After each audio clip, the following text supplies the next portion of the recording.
pace of change is such because everyone can access everything and nothing is stopping startups. You don't have to build a factory. You don't need $30 million to do an advertising campaign.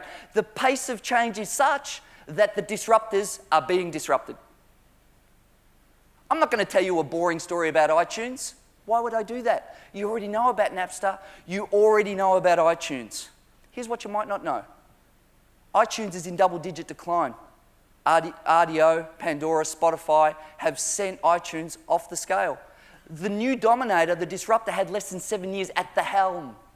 They had to scramble last year and launch iTunes Radio just to try and keep up, which is good news because if you haven't caught up on the internet revolution, you can get back in. Next revolution, next one, all right. So you can only ever be 15 minutes behind, and that's good for everyone. Now, the problem is that because the industrial era shaped us so much, even school, from the day one at school, the industrial era shaped our thinking. You know, when you go to school, do you know why cheating was outlawed in schools? And by the way, public free education has only been around about 150 years.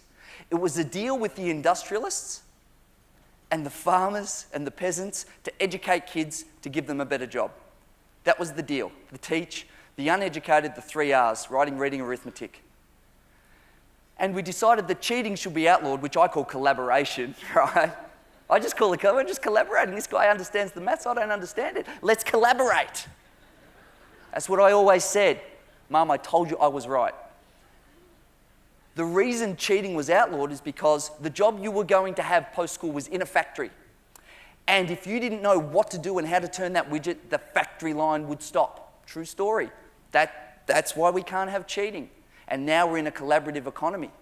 But the powers that be that own the old legacy companies cannot get this through their head that now the cost of failure is low.